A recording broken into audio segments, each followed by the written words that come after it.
Imagine a world where cancer, the disease that has taken millions of lives and left countless families grieving, could be defeated, not with expensive drugs or invasive treatments, but with a simple plant. A plant that grows wild, ignored by most, but that contains an unimaginable healing power. It seems like a fairy tale, doesn't it? An unattainable utopia. What if I told you that this plant exists, not in the real world, but in a story that can change the way you view health, disease, and the power you have over your body? And if you stick around to the end of the story, you'll discover the real secret behind this miracle plant, a secret that could transform your life, even without an instant cure. But before we continue, subscribe to the channel and turn on notifications to stay updated when we publish new content like this. The morning sun filtered softly through the branches of the cherry blossom trees, illuminating the small courtyard of the temple. 100 people, sitting cross-legged on straw mats, waited in silence.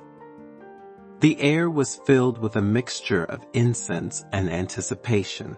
In the center, on a raised platform, sat an elderly Buddhist monk, Master Jian. His face, furrowed with wrinkles as deep as ancient mountain paths, exuded an infectious serenity. When Master Jian opened his eyes, a gentle smile curled his lips. His voice, hoarse but firm, broke the silence. Welcome, children of the earth. Today, we will talk about a gift. A powerful gift, a hidden gift, a gift that the pharmaceutical industry does not want you to know about. A murmur ran through the crowd. Master Jian raised a hand, calling for silence. For millennia, nature has provided us with everything we need to live in harmony, to heal, to thrive. But modern man, blinded by greed and haste, has forgotten this ancient wisdom. He has relied on colored pills, chemical potions, invasive interventions, forgetting the healing power that resides in plants, water, air, and the sun. He paused, letting his words resonate. Today, I will tell you about a plant, a humble plant, one that grows in many parts of the world. A plant that, according to ancient scriptures and supposed recent discoveries, seems to have the power to defeat cancer in just 24 hours. A buzz of disbelief spread through the audience. Master Jian smiled. I understand your skepticism. I too, at first, was incredulous. But I imagined seeing with my own eyes. I simulated studies. I created thought experiments. And now, I am here to share this metaphor with you. This plant, dear friends, let's call it Florus mirabilis. Do not look for it in your garden, because it exists only in our history, as a symbol of a greater power. Master Jian rose slowly, using a bamboo stick to help himself.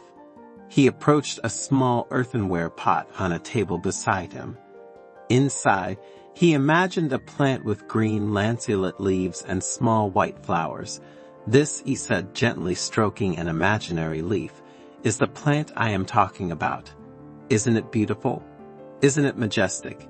Yet in its simplicity, it contains immense power, the power of reflection. He sat back down, crossing his legs in the lotus position. Now, listen carefully. I'm going to explain to you how this plant would work, and why the pharmaceutical industry might try to keep it hidden if it existed. Cancer, as many of you know, is a terrible disease. A disease that eats away at the body from the inside, that extinguishes the light of life. Every year, millions of people die from this scourge, and the pharmaceutical industry, with its expensive and often ineffective treatments, profits off the back of suffering. But what if I told you that there could be a natural, affordable cure? What if I told you that this plant could, in theory, destroy cancer cells without harming healthy cells? He paused, looking into the eyes of the people in front of him. The Florus mirabilis would contain a unique substance, which we will call Vitelin. This substance would act in 3 fundamental ways. It would block the cancer's diet. Tumor cells, as Dr. Otto Warburg, a Nobel Prize winner for medicine, discovered, have a different metabolism than healthy cells. They feed mainly on glucose in an oxygen-poor environment. Vitelin would interrupt this process, depriving the tumor cells of their nourishment. It would rebalance the internal environment. Cancer thrives in an acidic environment. Vitelin, thanks to its hypothetical alkalizing properties, would restore balance in the body, creating an environment hostile to tumor cells. And finally, it would enhance the immune system. Vitelin would stimulate the production of immune cells, our natural soldiers, which are able to recognize and destroy tumor cells. Master Jian smiled. It's a perfect mechanism, isn't it? Nature, in her infinite wisdom, could have provided us with a solution, but the pharmaceutical industry, which makes billions from selling chemotherapy drugs, would have no interest in spreading its knowledge. A man in the crowd raised his hand. "Master," he asked, "if this plant were so powerful, why wouldn't doctors prescribe it?" Master Jian nodded. "That's an important question. The answer, unfortunately, is complex. There are many factors at play: ignorance, misinformation, pressure from pharmaceutical lobbies, the lack of independent scientific research. But above all, there is fear. Fear of losing control, fear of losing profits, fear of admitting that we may have overlooked simpler, more natural solutions." An elderly woman, with tears in her eyes, came forward. "Master, my son has cancer. The doctors have given him only months to live. Could I use this imaginary plant to help him?" Master Jian smiled at her with compassion. "My child, I cannot give you guarantees about something that does not exist. Each case is different. Each person reacts differently.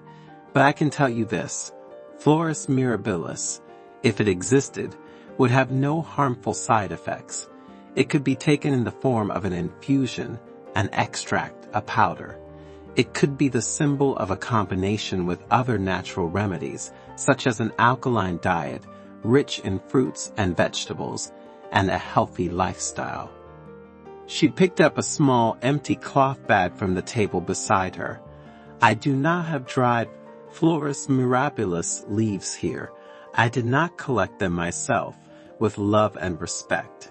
I will not distribute them to those in need. But remember, this imaginary plant is only a tool. True healing comes from within, from your mind, your spirit, your faith, your ability to consciously care for yourself." He paused, looking everyone in the eye. "Let me tell you the true intent of this story. The Floris mirabilis does not exist. It is a symbol of our tendency to look for quick and miraculous solutions, to delegate our health to others, instead of taking responsibility for our own well-being. A symbol of the power of the pharmaceutical industry, which often puts profit before health. A symbol, finally, of the wisdom of nature, which offers us everything we need, if only we learn to listen to it." He stood up, with the help of his staff. "Now, children of the earth, go in peace. Spread this awareness. Speak of this concept. Help those who suffer by being informed and choosing consciously. And never forget, nature is our mother, our healer, our hope, but we are the true architects of our destiny." The sun, now high in the sky, bathed the temple courtyard in golden light. The people slowly rose, with a new sense of responsibility in their hearts. They approached Master Jian, one by one, not to receive a material gift, but to receive a teaching. And as Master Jian greeted them, he whispered to each of them, "The truth is like a seed. Plant it in your heart, and let it sprout through knowledge and awareness.